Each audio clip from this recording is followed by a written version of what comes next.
கோமாளி பயலால நீங்க மெண்டல் அந்த ஏதாவது பேசிட்டு கூட சைத்தாவை தேடி கண்டுபிடிச்சி அவர் ஃப்ரெண்ட்ஸ் இப்போ பார்த்துக்கிட்டிங்கன்னா நம்ம ஆல்ரெடி சொன்ன மாதிரி கமெண்ட் பண்ணவங்களை வந்து நம்ம ஃபன் பண்ண போகிறோம். இப்போ பார்த்தீங்கன்னா இன்ஸ்டாகிராமில் நிறைய பேர் நம்ம கமெண்ட்டில் கலாய்ச்சி விட்ருக்காங்க. ஸோ அவங்கள வச்சு என்னென்ன ஃபன் பண்ண முடியுமோ பார்த்துக்கலாம்.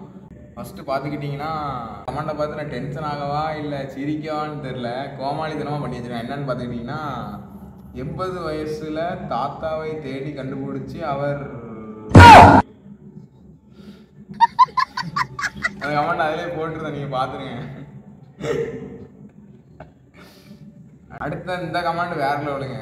இந்த கமாண்ட் வந்து அவர் வந்து என்னை ஒரு சமையல்காரனாக மாற்றலான்ட்டு அவர் போட்டிருக்காரு. என்ன கமாண்ட் பார்த்துக்கிட்டிங்கன்னா, ப்ரோ உங்கள் கையை சிக்கன் 65 ஆக்குங்க, என் கையை நான் பொறிக்கணுமா, கோமாளி பையலாட்ட கமெண்ட் பண்ணி வச்சுருக்கான். சரி, ஒருத்தன் கமெண்ட் பண்ணியிருக்கான் இன்ஸ்டாவில். அதாவது என்ன பண்ணியிருக்கான்னு பார்த்துக்கிட்டிங்கன்னா, பொண்ணா இருந்தால் தான் எல்லோரும் பார்ப்பாங்கடான்னு போட்டிருக்கான். ஆக்சுவலாக என்ன கதைன்னா, இது வந்து கரெக்டு தான்.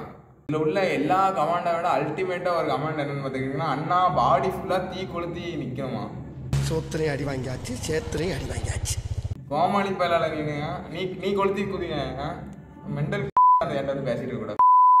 சரி, எரிச்சலாக இருக்குங்க. ஆக்சுவலாக என்ன கதைன்னு பார்த்துக்கிட்டிங்கன்னா, நான் உங்களை சிரிக்க வைக்கிறக்காண்டி தான் வீடியோ பண்ணிட்டுருக்கேன். கோமாளி ஆப்பில் என்கிட்ட ஏதாவது கமெண்ட் பண்ணிட்டு என்னங்க இது.